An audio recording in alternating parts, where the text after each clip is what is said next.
Welcome to the fabulous Las Vegas Rotary Club. Rotary International President Mark Daniel Maloney's theme for this year asks us Rotarians to strengthen the many ways that Rotary connects the world, building the connections that allow talented, thoughtful, and generous people to unite and take meaningful action through Rotary service. Our club demonstrates every day how we are living President Maloney's mission with our local and international service projects through unity, connections, and actions. My name is Jacqueline Thornhill, and I am honored to serve as the 97th president of the greatest Rotary Club in the world.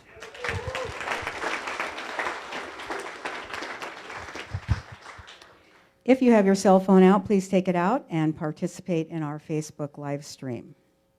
On this day in TV history in 1966, the first episode of The Monkees aired on NBC.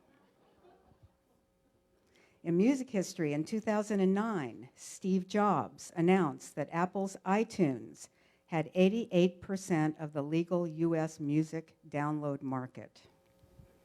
And in US president history in 1994, Frank Corder was killed when he crashed a stolen single-engine Cessna on the south lawn of the White House. And the quote of the day comes from one of my favorite authors, Mark Twain. "Never argue with stupid people. They will drag you down to their level and then beat you with experience." Today's invocation will be led by past President Jim Cole.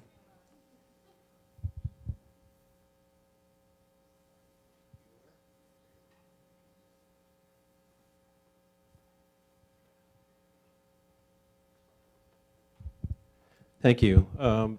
So for today's invocation, I just want to share with you a blessing that was shared with me. It's very short and very simple, but is probably the most meaningful blessing I've ever heard in my entire life. So hopefully you'll find it the same.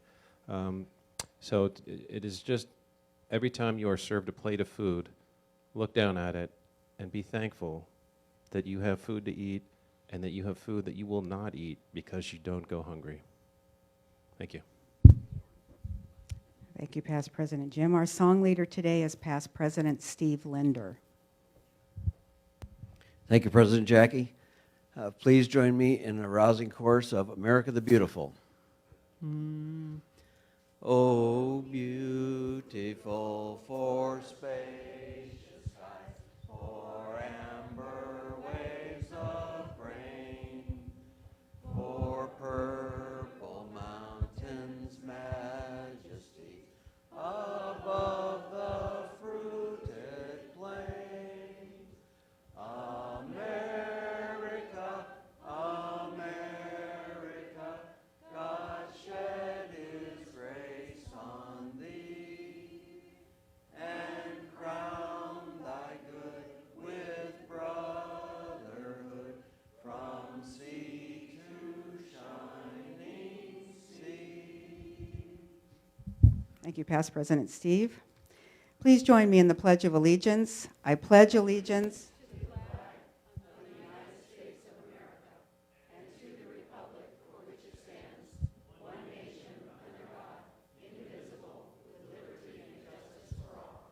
Thank you. Please be seated. Our Sergeant at Arms today is Carrie Gross. Are you ready, Carrie? I am. Okay, please hold all of our applause until all our visitors and guests have been introduced. International Rotarians, Bob Werner. Thank you, Carrie. Yes, it's my honor to introduce Gracie from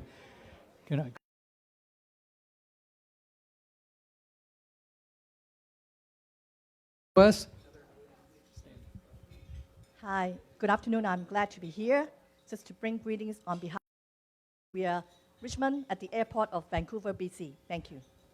Welcome, thank you. And Eric has come along. He used to be a Rotarian, and he's going to be another Rotarian soon, but wherever the new place is going to be, right? Thank you, Bob. Hi, everyone. I'm Eric from Victoria, British Columbia, just across the water from Grace. I was a member in Edmonton, where I was born, at the Royal Glenora Rotary Club. And then I was a charter member of the White Avenue Club, that was exciting to help start a new club in Edmonton. And then I moved to one of the first E-clubs, and I really missed the camaraderie of meeting people in person. So I lapsed, and now I'm in Victoria. I need to find a new club I can go to. Welcome. Go to Berkshire's Garden. Bouchard Garden, right? Thank you. All right. Visiting Rotarians, please raise your hand. Visiting Rotarians. No visiting Rotarians? Guests of Rotarians, raise your hand.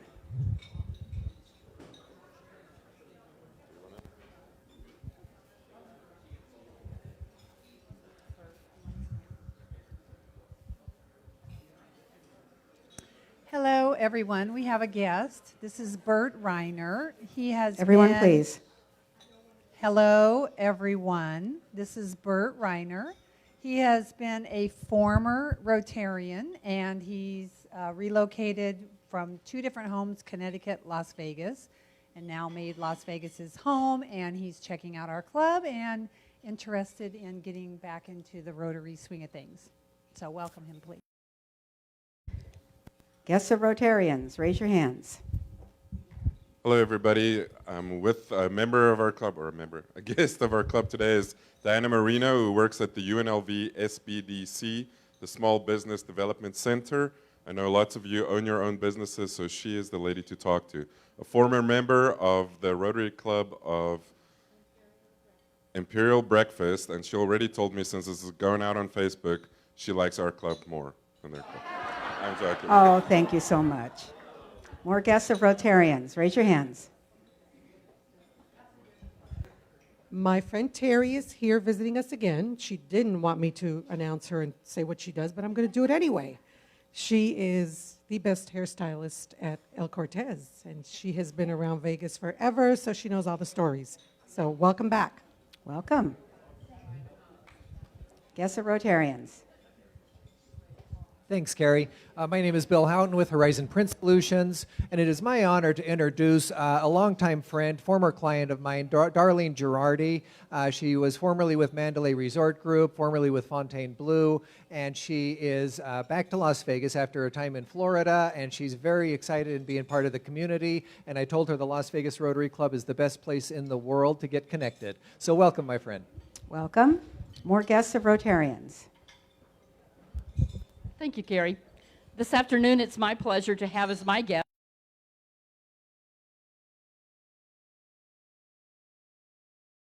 services. I've known her so long that she is just like part of our group, or my sister, whatever you say.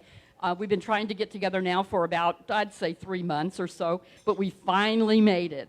So you guys help me welcome Susan to our meeting. Thank you. Welcome. Any more guests of Rotarians? Raise your hand. Steve Linder here. I have as my guest Mark Williams. Mark relocated from Seattle down here after 40 years last September, and he's liking it very much. We flew Harriers together in the Marine Corps, and now we're both on the board of the A4 Skyhawk Association. Welcome. Welcome. Michael, you want to stand up too? I have 2 guests today. This is Melody Gash. She is from Del Frisco's, right down the road, and Stephen and I frequent there, and so she's here as our guest today. And then this is Michael Krakauer, and Michael moved from Pacific Grove, and please help me welcome our guest. Thank Welcome, you. both of you. Any more guests of Rotarians? I'd like to introduce my guests at the head table.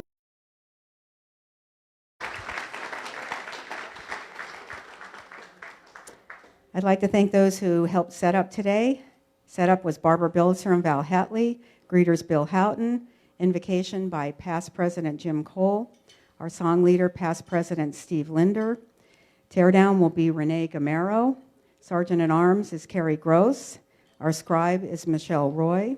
Our photographer, as always, past President Jim Tucker. Tickets today, Eric Astromecki and Lucy Perotti. All Things Technical, Kirk Holmes and Stu Lipoff. Facebook and Instagram, Francesca Gilbert and Kevin Cloney. My announcements today, once again, the People of Action campaign, keep sending those photos so we can post them on Facebook and Instagram. The pilot program for the new RI International project, Together We Read, is currently running from now until November 1st. Tony Kern and I, who is the chair, co-chair, met with Spread the Word Nevada last Friday and got some real energy going, so we're going to be submitting all that information to our district governor. And those of you who are interested in participating on this committee, please see our chairs, Tony Kern and Kathy Mahan. International Convention, once again, in Hawaii, June 6th through 10. Register. Remember, we're limiting the attendance to 25,000. Today, we are sending around the Green Book for contributions to District 6990's the Robbins Fund, a nonprofit set up for disaster relief. We can direct our contributions to them specifically for Hurricane Dorian. The Grand Bahama Island alone has 5 Rotary clubs. And at this point, who is that? I'm going to put him on the fine list. Ooh. At this point, monetary contributions are mostly requested other than actual foodstuffs, etc. And due to your generous contributions to the Las Vegas Rotary Fund Annual Programs Fund, we were able to budget $500 for, and will be sent along with these contributions. And today we're suspending this week's collection for the canned food drive. So all the money collected will go to District 6990, and we are collecting for this disaster relief just this week, so sign up if you'd like to help out.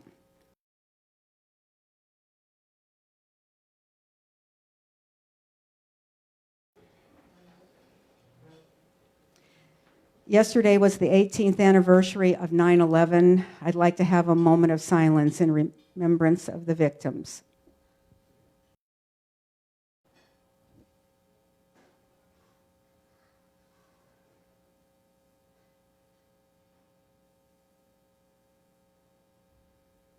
Thank you all very much. Please be seated. I'd like to call forward Rosalie Hedrick and Janet Linder for induction of a new member.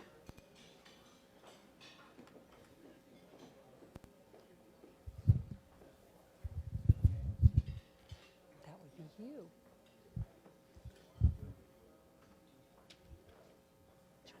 You want to do that?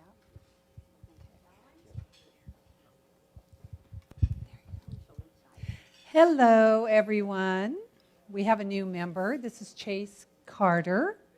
He's with St. Jude's Foundation, and we're very happy to have him join our club. So today we're going to do his induction. You ready? Yeah. Okay. So, fellow Rotarians and honored guests, on behalf of the Rotary Club of Las Vegas, it is my pleasure to induct a new member today. Please allow me to introduce Chase Carter, which I have already done, and his sponsor is myself. You have been invited to membership, and our Rotary Club has accepted you as a person of good character, high ethical standards, a person who has the heart of service and will represent our club in the Las Vegas and Rotary communities. We encourage you to learn all that you can about Rotary and to actively participate in the opportunities that our club has to serve those in need.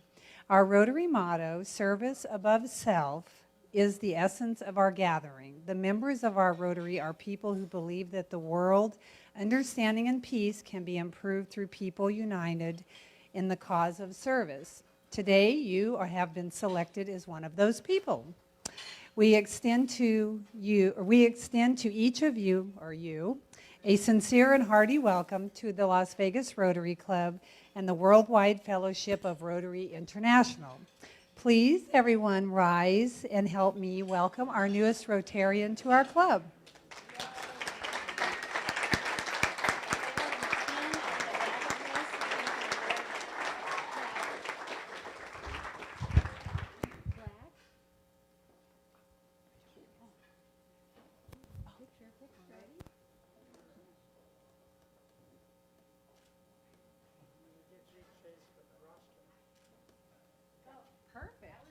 Welcome, Chase. Thank you very much. Everyone, please be seated.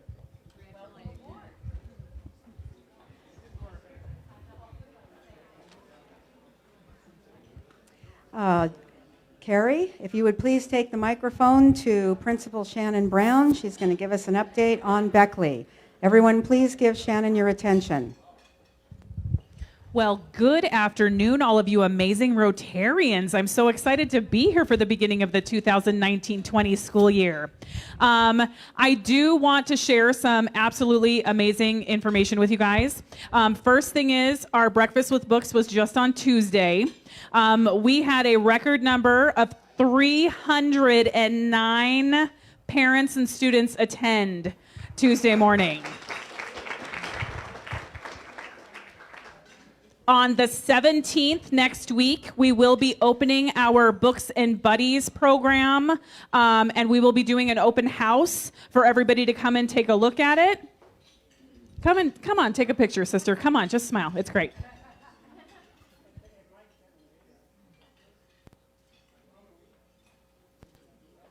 Perfect. All right. Moving along. So we do have our open house for our Books and Buddies, which is in conjunction with Spread the Word Nevada. As you all know, we do have Rotarians that come out and tutor for our kiddos. We would love to see more of you out there. I did not get to see very many shining faces at Breakfast with Books on Tuesday, and I would love to see more of you guys because, as you all know, in Clark County School District, we have state-mandated tests that we are required to take for 3rd, 4th, and 5th grade students in elementary school. I am proud to say that also, because of the help that you provide us in literacy, we made a 7% gain in our ELA scores overall. All right. Congratulations. That does not happen with just us. It helps with our partners, our teachers, and our families all supporting our students. So keep up the great work, you guys. We can't wait to see you. Our next big event is our Harvest Festival on October 18th. That's a Friday. I'm sure Marie will be sending around the green book for you guys to sign up, but I would love to see all of you there as well. Again, thank you so much for all of your support, and those Beckley Eagles are starting to soar. Thank you. Thank you, Shannon. I would like to call forward Rose Faloco, please, for a special presentation.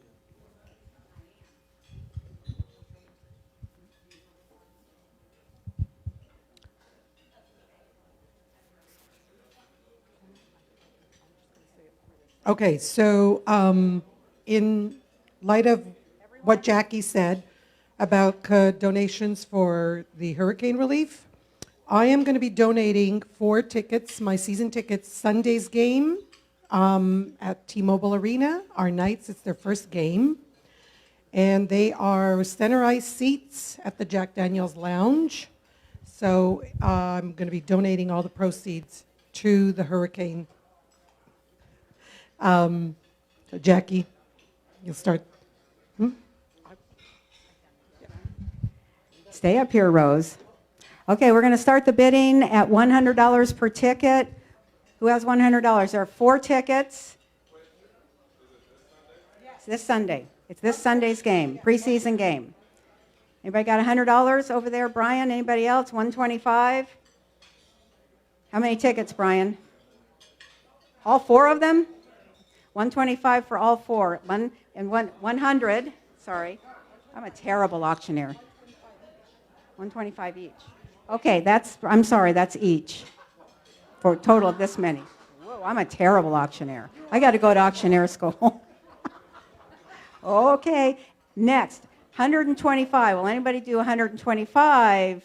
That's for 1 ticket. Over there's Ginger, past President Ginger, 125. 150, do I hear 150? 150.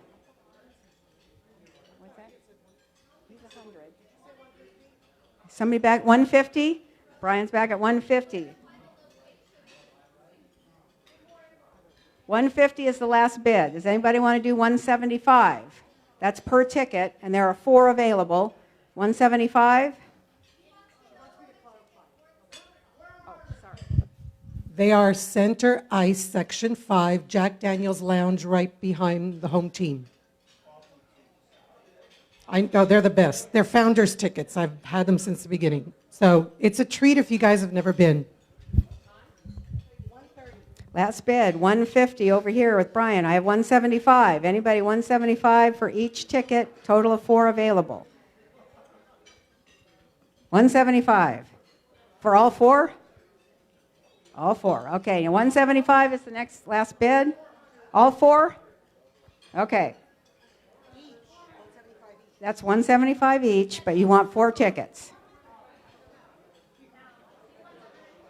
Or you want 2 tickets at 175? No. Nothing at all? 175 each ticket. 175 for each ticket. These tickets are $350 each, and it's going to charity. I'll give Yeah, you she knows better than me. $200 for Okay. each ticket. We're still on, so 175 or no? 2. 2 for 2. David, you want 2 tickets at 175 each. $200 for each ticket? Yeah. Okay, sorry, I can't. Okay, we now have a bid of $200 for each ticket. Anybody else? 225. 225. 200 going once. 200 going twice. Sold. Total of $200 for each ticket times 4, 800. Thank you very much. Appreciate that. Okay, I have exactly 5 minutes to eat my salad, so go for it.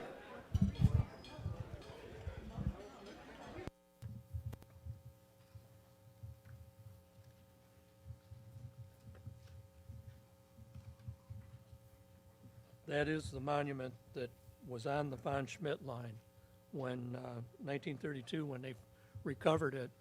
Instead of being a 5x5 post, it was basically about a 1-inch diameter mesquite branch, and they buried it alongside of their monument. We have our closing corners, and the Monument 121 U.S. Coast and Geodetic Survey. That one was really interesting. When Coast and Geodetic set their original monuments, they set a stone with a chisel mark in it or a hole drilled in it. This monument was set in 1932 and has already rotted out of the ground and is laying on a drift, sand drift out there.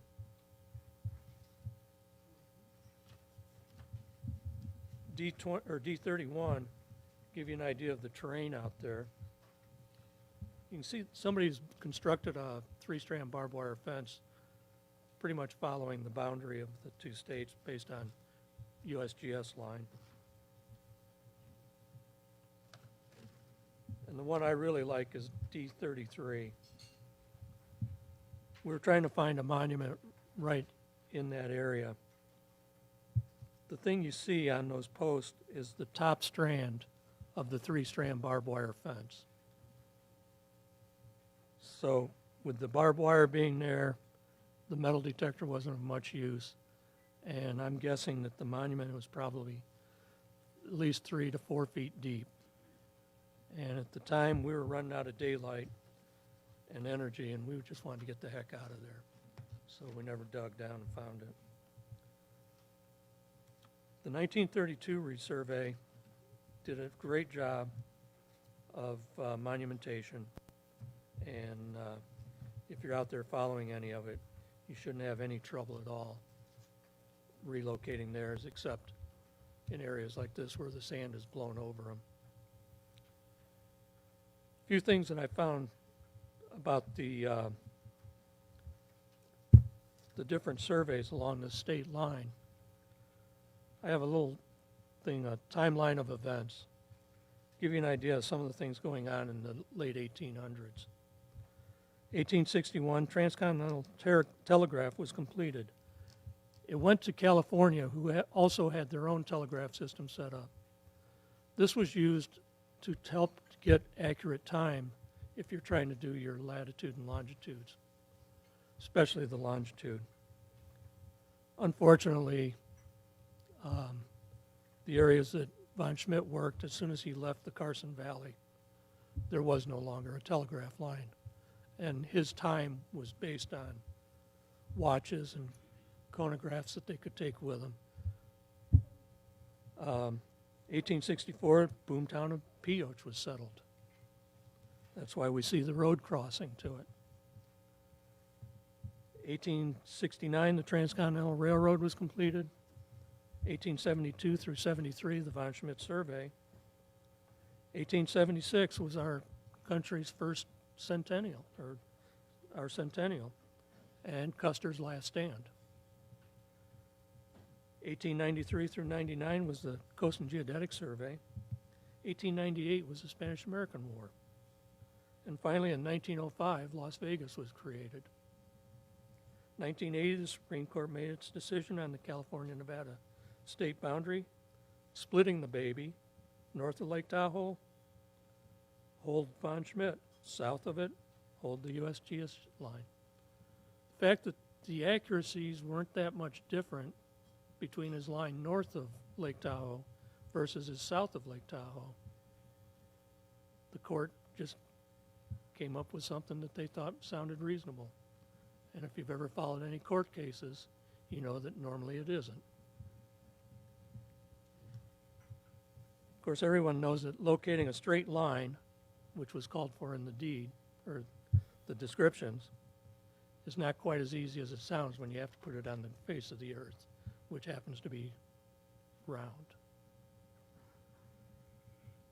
The latitude is a relatively easy celestial observation, but you can tell that to the residents of Circle, Alaska, a little town I went to on the Yukon River this summer.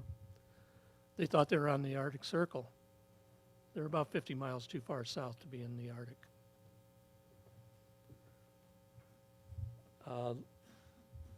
Longitude is based on time from Greenwich.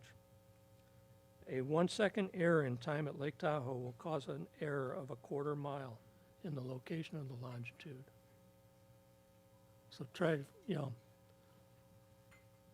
I was told that, and I couldn't find any definite, but I remember hearing that the Lieutenant Ives had telegraph lines run to Lake Tahoe when he was doing his observations, but I couldn't find anything that substantiated that. But it would make sense that he had that available to him. The original 1861 description of Nevada was based on a starting point of 39° longitude west from Washington.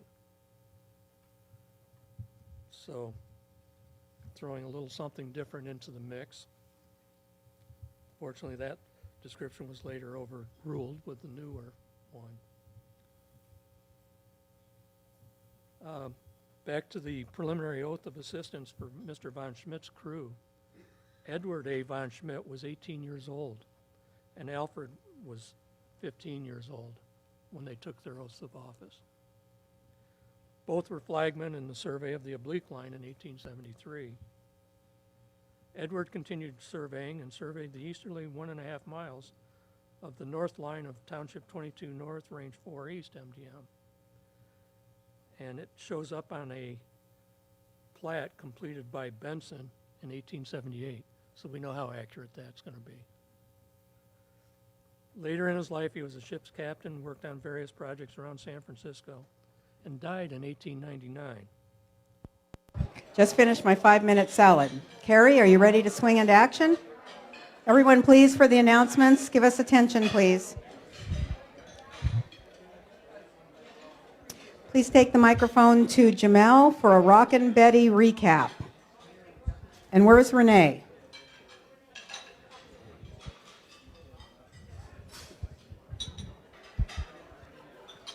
Everyone, please give Jamel your attention. So last Sunday we had Hello, everyone, please. Quiet down, please. Thank you. So last Sunday we had a shopping event held at the Rockin' Betty.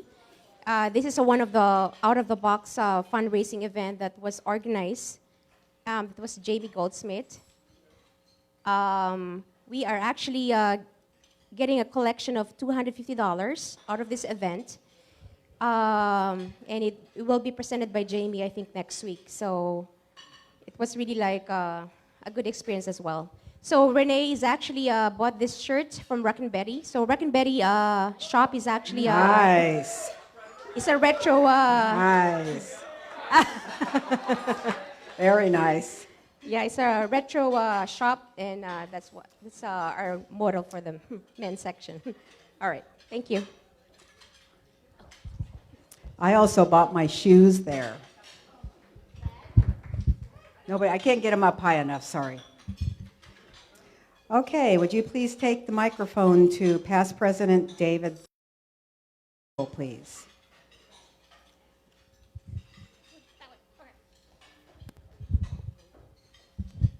Good afternoon, everybody. 2 weeks from today, we will be doing the third quarter Wetzel Awards out at Nellis Air Force Base.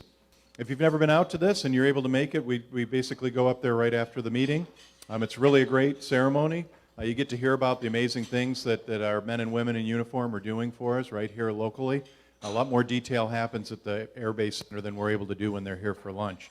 So if you can make it, head up there. We meet at the front gate before at about 2:30. Then we head in. There's usually a general officer there. Usually the command chief is there. It's a great ceremony. So please come on out. 2 weeks from today. Thank you, David. Just hand the mic to Renee there about our 25 Club Social. Hi. On September 24th, on a Tuesday at 5:30, 25 Club is proud to present our social for September.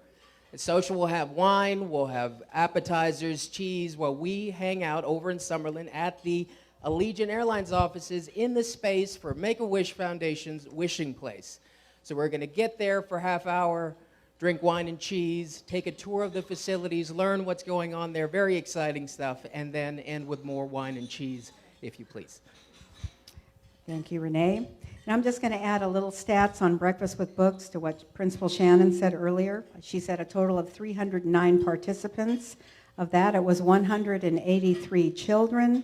And we have been tracking the 0 to 5 so that we can report that for Together We Read. And we had 22 children, 0 to 5, 126 adults, 6 Rotarians, and a record for, well, not a record, but very close to 43 reading logs turned in for the first one, which was just awesome.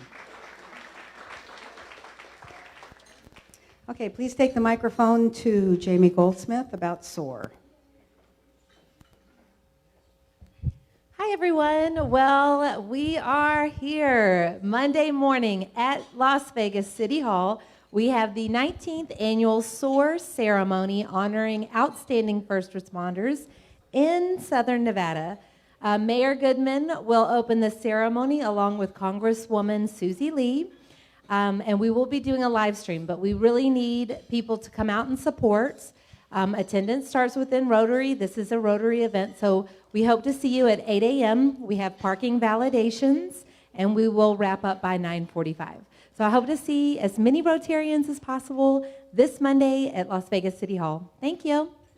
Thank you, Jamie. And please give the microphone to Dr. Kathy about our high tea.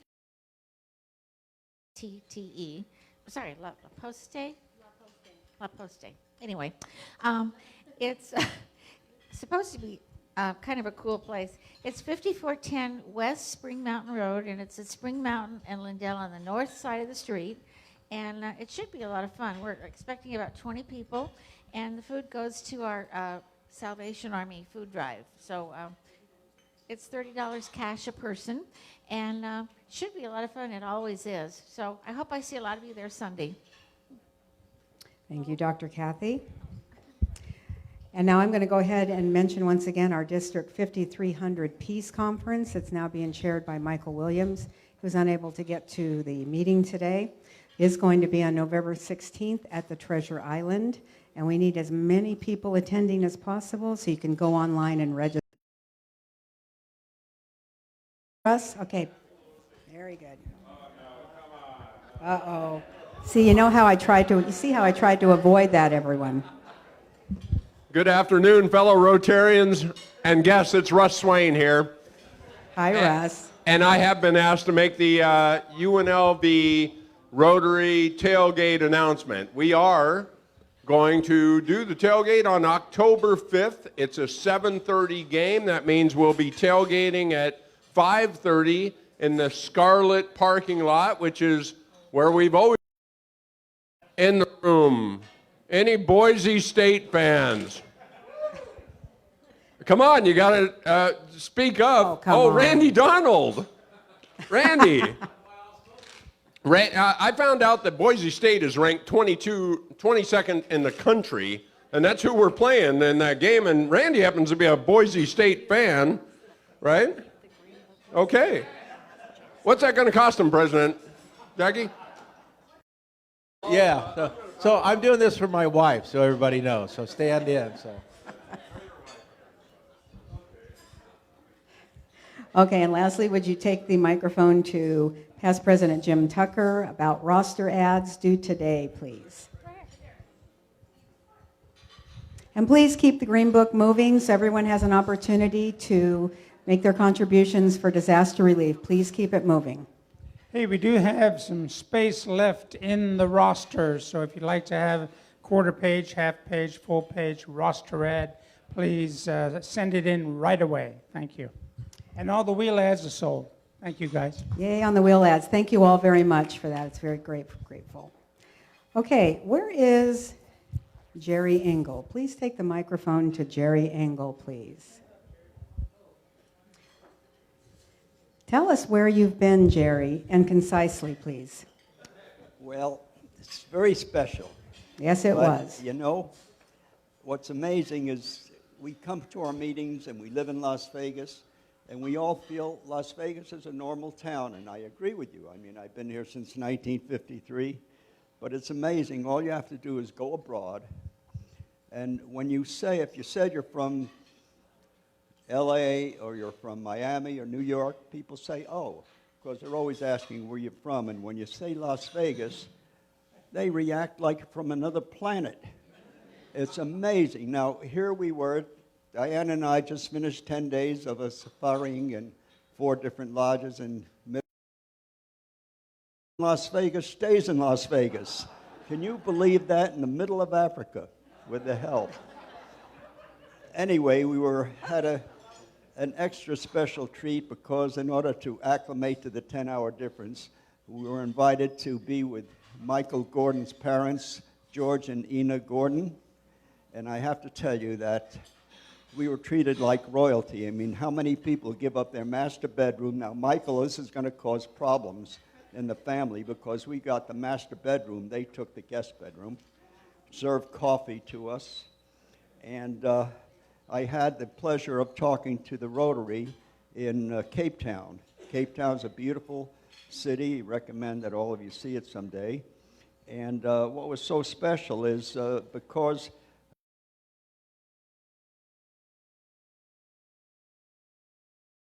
action to it because George Gordon, Michael's father, arranged to have 4 different Rotary clubs meet that night, and they joined together, and I guess I got to talk to them, and they appreciated what I had to say. Las Vegas is still a fascinating, maybe you do live on another planet. So I just want to thank Michael's parents. I want to thank Michael for bringing such great people into this world. Michael, thank you. And that's our trip. Thank you. And, Jerry, that was very nice. And I want to thank you for your contribution of $197 to the Las Vegas Rotary Foundation for that long description of what you did. Okay, where is Eric Astromecki? Oh. No. Stay right where you are. Stay right where you are. Okay, do you recognize this? You left it somewhere. Do you remember where you left it? It'll cost you if you don't. It's a nice She didn't jacket. say It's I don't also get got multiple some. guesses. It's got glasses in it too. I left it with a Rotarian. Is that close? Where? And who? Within Las Vegas. Da, da, da, da, da, da, da, At an event. Da, da, da, da, da, Santa Claus. It was I have no idea. Dying, ding, ding, ding. You left it at past President Jim Cole's house at our Board of Directors party. Now that's going to cost you because you didn't remember. $197 to the Las Vegas Rotary Foundation. Eric, thank you. That's more than the sport coat. Super expensive sport coat. All right, today's raffle drawing, please. 1,170 plus today's take. To draw for the Joker, 532-9612. 9612.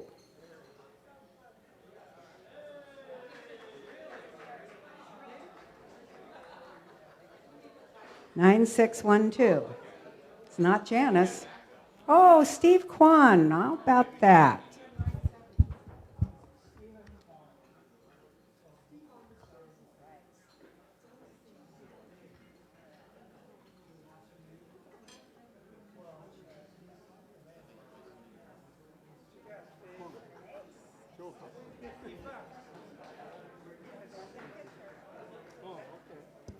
He got an ace, so he gets $50.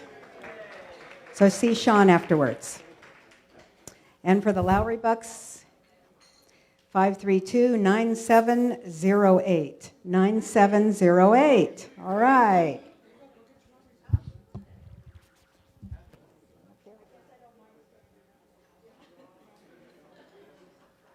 Here so we can get your picture.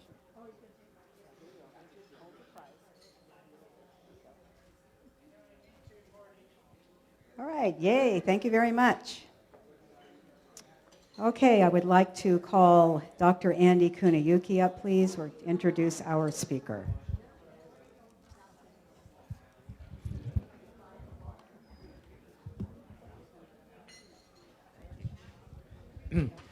We just heard announced something that was announced with pride, and that is that Nevada is no longer on the bottom of the educational spectrum in the whole United States. That's the response.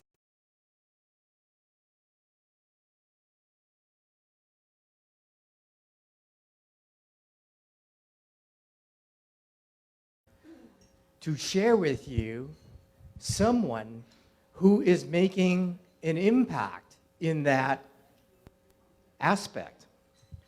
Spencer Stewart has never shied away from doing the right thing.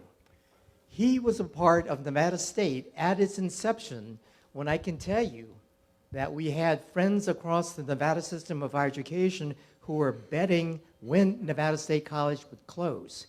He knew what was right, and he fought for it. And Spencer has done far more than that.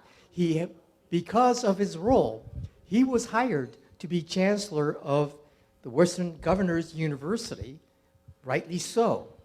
And he's done such a tremendous job with that, that Spencer now is being asked to do something even larger with the Western Governors University.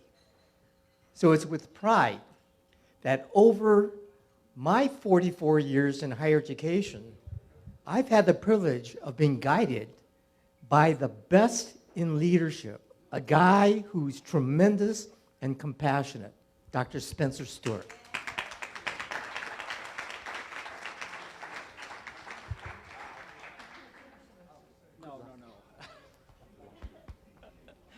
Thank you so much, Andy. And it's so good to be with you this afternoon. Let me actually step over here. Andy, that was such a wonderful introduction, and maybe 10% of that is true. So it's a pleasure to be with you. I was with Andy as we were getting Nevada State College off the ground. He likes to say that I'm his mentor, but I feel just the opposite. Andy was such a wonderful mentor to me, and has really kind of set the pace for me in terms of my career. Much of what I do today actually is informed by what I learned from Andy. So as Andy mentioned, I'm the chancellor of WGU Nevada. How many of you have heard of Western Governors University? Okay, all right. That's good. That's good. With the time that I have, I want to tell the story of WGU, where we've been and where we're going, and why I think this is such an important inflection point within the higher education landscape. Not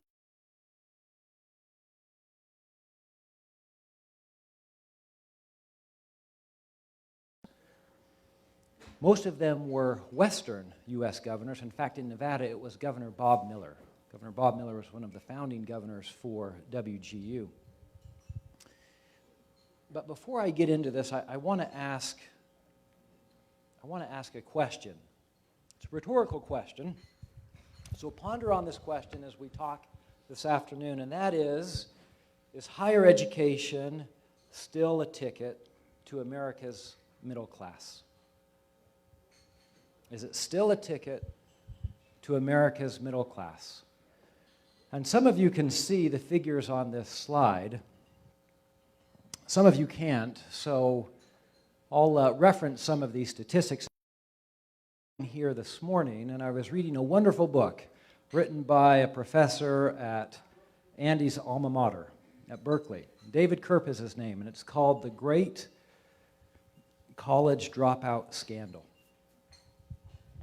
And higher education, for most of its history has been the envy of the international community. But there are some fault lines that are appearing. So if you think about it, so today, 2/3 of jobs require post-secondary education. About 1 in 3 in this country have a bachelor's degree.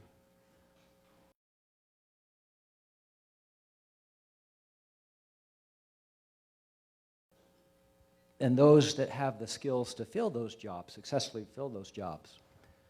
The average student loan debt in this country is close to $40,000. The student loan debt in this country, you have to check about every 6 months because it keeps going up. It's $1.5 trillion. 61% believe that post-secondary education is available. Now that might sound like a pretty good statistic, but it actually has been going down year over year over year. So the faith in American higher education is starting to falter. And this is a really important message because just as the perception of higher ed is starting to waver, this is a country that needs higher education more so today than it did 2-3 decades ago. And this is why in the mid-90s you had a collection of U.S. governors who said, we've got to think differently about higher education. They saw this burgeoning college-bound tsunami on the horizon in their respective states. And they realized that we have one of 2 ways of tackling this issue, because with most governors, they look at state coffers and they say, here are the state's needs, and here's how much we have. And they realized that they could not keep spending at the rate that was needed in order to educate all of the individuals that would need access to higher education. So they had 2 paths. They could go back to their respective states and use the bully pulpit and try to reform their respective higher ed systems, or they could create their own university. And they did the latter. They started WGU. And it very much, Andy, you'll appreciate this, reminds me of our time together at Nevada State. Because it was an uphill battle. I won't go into this slide. We don't have the time.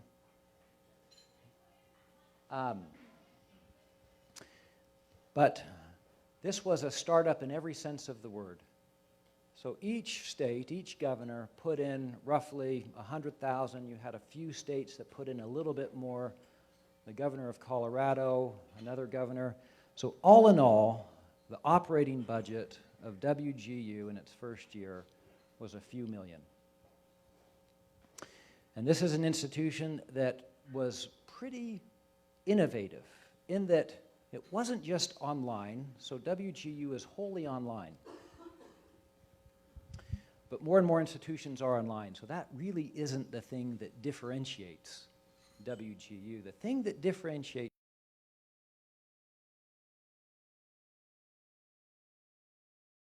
that we have to get out of this mindset that seat time, how much time someone spends in a classroom, equals learning, equates to learning. And this has been the currency of the realm since Harvard was founded in 1636, almost. It's kind of that credit hour, and that credit hour is based on how much time someone is in a classroom. That's how we get 12 or 15 credits a semester. That's how we have the semester system. That's how we have federal financial.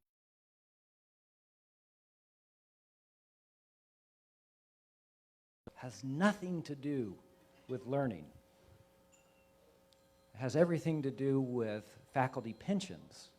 Because Andrew Carnegie, when he was the trustee at Cornell, said, listen, I need to compensate our faculty appropriately. I need a metric to determine what their caseload is. Hence, the credit hour was established, but that actually morphed into a proxy for learning. So these governors said, you know what, we have to get away from that model. And what really matters in today's workplace is competency. Competency, competency. In fact, one of the governors was a former airline pilot, and he said, when I get behind the wheel, that's probably the wrong analogy, but when I'm in the cockpit, no one asked me, how many hours were you in flight school? At scale. So we've moved away from this notion of seat time, in that if someone who comes to us has previous knowledge, previous learning because of work or previous college experience, they can quickly accelerate through their coursework if they can demonstrate mastery. So the average time with us to a 4-year degree with our students is just under 3 years. And this is a pretty remarkable statistic because in this country, and this is our dirty little secret in this country,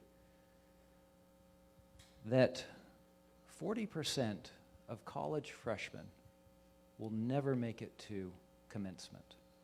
They drop out. So the annual cost of that, measured in lost earning power, is roughly $3.4 billion a year. That's just a year for a single class of students in this country. So the governor started WGU with just a handful of students in the late 90s. In fact, the second meeting, Vegas, this is to your point, Vegas plays an interesting story in the development of WGU. The first meeting was held in Park City.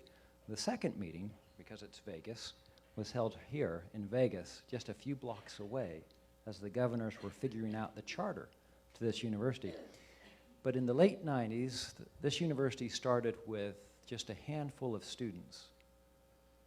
And this is a university, much like Nevada State, that had to acquire accreditation, which is a lengthy process.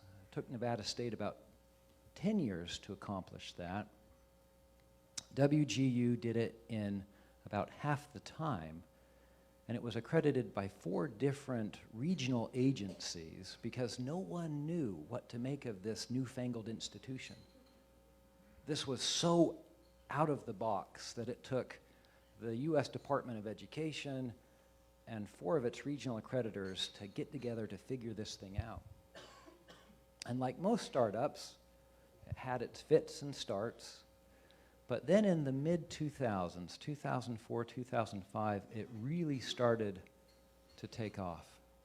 So much so that today, within about a 20-year period, we have 120,000 students across the country, and we've graduated 150,000 students. That's amazing. Thank you. It's absolutely amazing. And one of the beautiful things about WGU is that it is designed to serve a population that hasn't been well served in this country. Going back to that statistic, 40% of freshmen will never walk. This is an institution that serves working adults. These are individuals that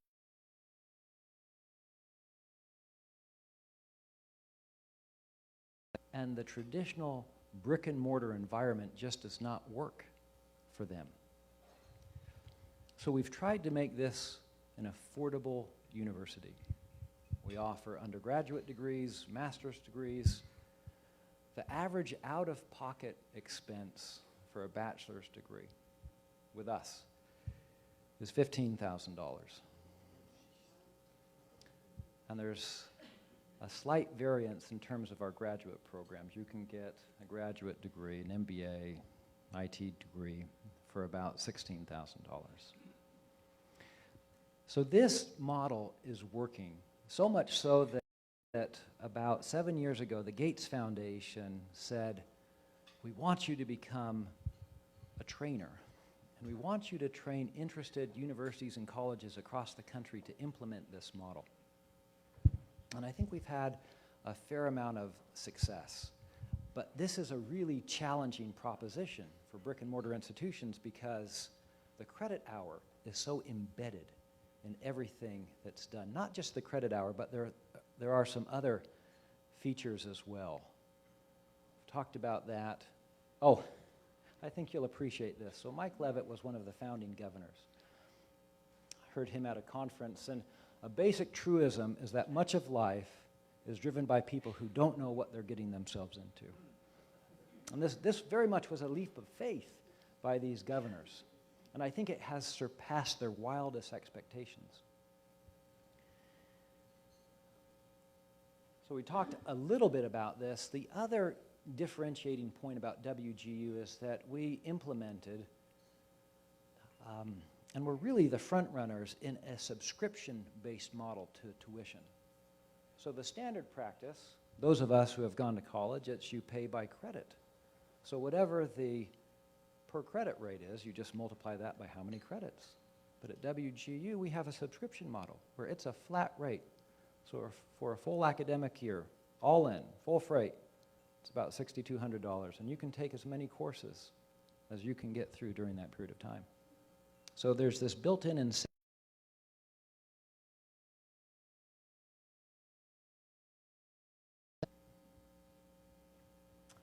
Won't talk too much about this, but this is where the world of higher education is going.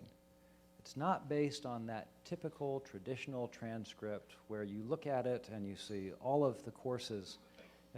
If employers, and we hear this from employers time and time again, they'll look at a graduate's transcript and they ask, I can't read this. I don't know what this means to me. So it's less about coursework and more about competencies, so much so that we are in the process of designing skills-based transcripts for our graduates so they're more translatable to workforce. So competency-based education, we talked a little bit about this. So what does scale look like? Scale looks like enrolling 75,000 students last year. It is graduating 35,000 students last year.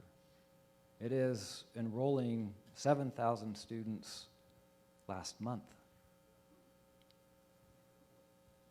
And we need more institutions to operate at scale, because one of the slides that I quickly glossed over is in this country, if we look at the throughput in this country, the number of graduates that are earning degrees on an annual basis and the number of never, the math does not pencil. So the model has to change.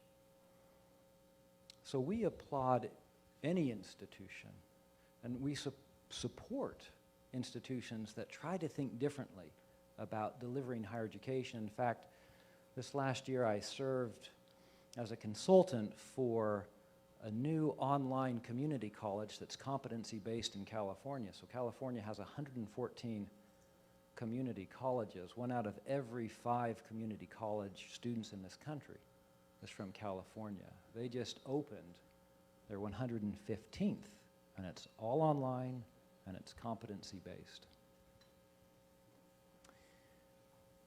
CBE at Scale program and course design. We talked a little bit about this. The other thing that we do, and this is very challenging, is that we take the traditional faculty role, and Andy can speak to this. If you ask any faculty member what they do, they will tell you 6 or 7 things. And they're true. They're all right. But sometimes when you try to do 6 or 7 things equally well, nothing really happens. So you have faculty that research, you have faculty that design curriculum, you have faculty that actually teach, you have faculty that have service work. And this is how faculty have operated for decades, for centuries. So we've taken that faculty model and we've unbundled it. So we roughly have 4,500 faculty across the country. But we have faculty that only design curriculum. We have faculty that only research. We have faculty that only teach. Faculty that only evaluate. In fact, the faculty that teach the course are not the same ones that grade the course. So it really ensures competency and not kind of a gentleman's C. And so it's different. This goes into that. So what we've learned. So we've been at this for just over 20 years. And we have learned that competency-based education is not the same thing as online education. More and more educational institutions are going online, which is a wonderful thing to expand access to people who need it. But those two things are not synonymous. Competency-based education is not for everyone. And this is one of the strengths of American higher education. It's that you have roughly 4,000 institutions in this country. And so if there is a particular emphasis or a particular learning style, chances are you can find it.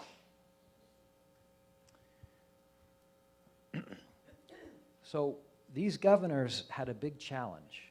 It was, we are going to prove a new model, and in order to prove a new model, it's not just about access, because access without really good student outcomes is not access. In fact, our contention is that students who drop out are worse off than had they never gone to college, because they have a pile of debt and they can't pay it back because they can't get the type of job with a salary in order to pay it back. So we have to have a model with really, really good student outcomes. So this is a survey that is administered across the country. This is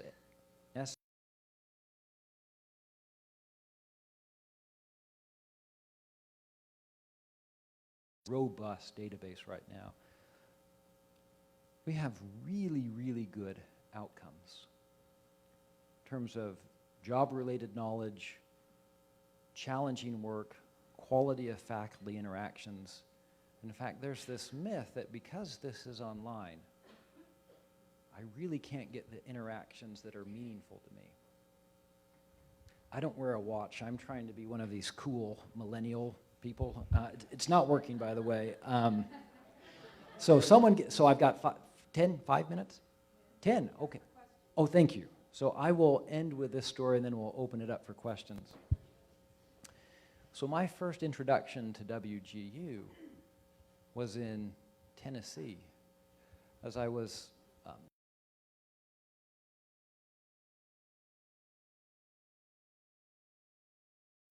so with 35,000 students, and with putting our students first, we realized that well, let's turn it over to them to find out where we should do these commencement ceremonies.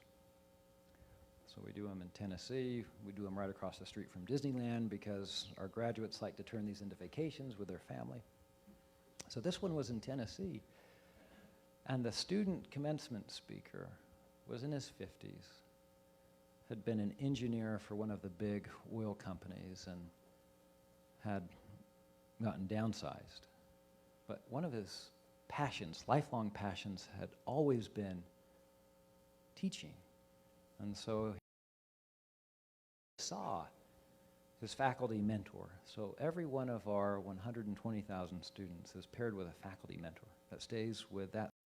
And he looked out and he saw his faculty mentor, and he just stopped. And he broke down, and he finished his remarks. The commencement ceremony concluded, and I'm watching, I'm just in the back, and they embrace each other. They had had this wonderful relationship for 2 years, this remote relationship. And it impressed upon me that this myth of not being able to form really deep, meaningful relationships, to do things differently. We need more access in Nevada for higher education. And so he started talking with WGU, and through that relationship, that conversation, WGU Nevada was established. And so this was in 2015. Today, just in Nevada, we have roughly 4,000 students. This last year, we graduated close to 900, which for a fairly new institution in the state is nothing to sneeze at. So I think we're doing a really, really good job. And I think there's a lot to be hopeful of as higher education looks to different models, different business models with how we deliver, because we can't keep doing what we've done and expect different results. So I will pause there, and if there are any questions, I'd love to take questions. Let's start, and we'll go this way. Yes. Okay. Oh, we got him. Okay. Dr. Stewart, is there an educational track that builds on the competency skill of emotional intelligence?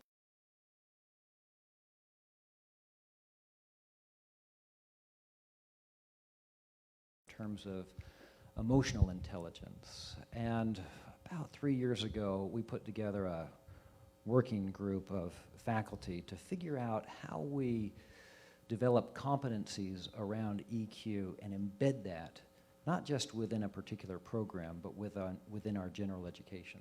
And it's fairly early, but the result seems to be pretty promising. Pretty promising. Great question. Since you're competency-based, for a technical degree, how much does the humanities work into what they take? So we have a general education core, just as any other institution would. Although ours is a bit different. So if you look at most institutions, they offer a really, I benefited greatly by having kind of a wide range of options.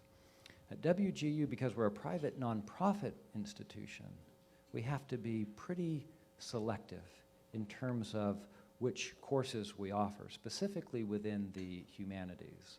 But everyone who walks across the stage with a bachelor's degree goes through that general education as they would at Nevada State, UNLV, or any other institution. We have 4 academic colleges: business, IT, healthcare, and teachers college. And so we've been pretty purposeful in terms of identifying the labor market needs and which programs meet those needs. Degree at this university and you wanted to go, say, to law school or medical school, would it have the same weight as USC or That's whatever? a great question. So in the early days, because this was such a new model, we had to have these and the quality of that incoming candidate. And so 20 years ago, having that conversation, no, our transcript looks a little bit different because forgot to mention, with us it's just pass-fail. But in order to be competent, it really is the equivalent of a kind of a B+ average. So we had conversations with these schools and other schools, but today it's less of a conversation in that our alumni have done graduate work at Princeton and Michigan and very, very fine institutions. With an alumni base of 150,000, we've pretty much got the country covered when it comes to these institutions, but really good question, yeah. Yes? Hi, I was curious, do you see this model eventually extending to dental schools and medical schools and law schools and like that?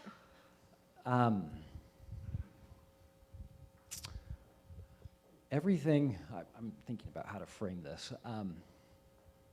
The pace of change within higher ed can be considered like glacial, right? Very, very slow. But we've started hearing more rumblings about interest from the professional schools. I think if there's anything that we've done for the country and for the higher ed community, it's that we've proven this concept in a very rigorous way. In terms of law schools, I think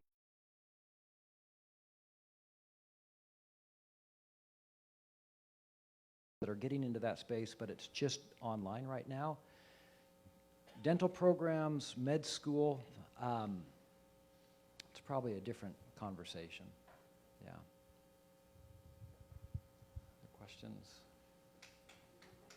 Oh, that's it. Okay. Sorry. I'll catch you later. Okay. Thank you.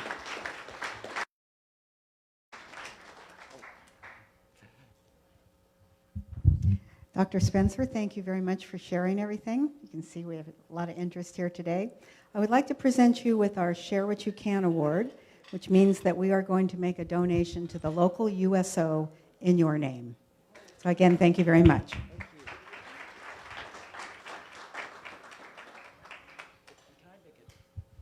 So we will match whatever was raised today for the hurricane fund. Oh, thank you very much. Thank you very, very much. And on that note, if you did not get to the Green Book and you still want to make a contribution, please see Sean on the way out. Everyone, we're not quite finished yet. In the words of a woman I most admire, Amelia Earhart, no kind action ever stops with itself. One kind action leads to another. Let's leave today building connections, taking kind action, serving one another, and rejoicing in the fellowship of Rotary. Meeting adjourned.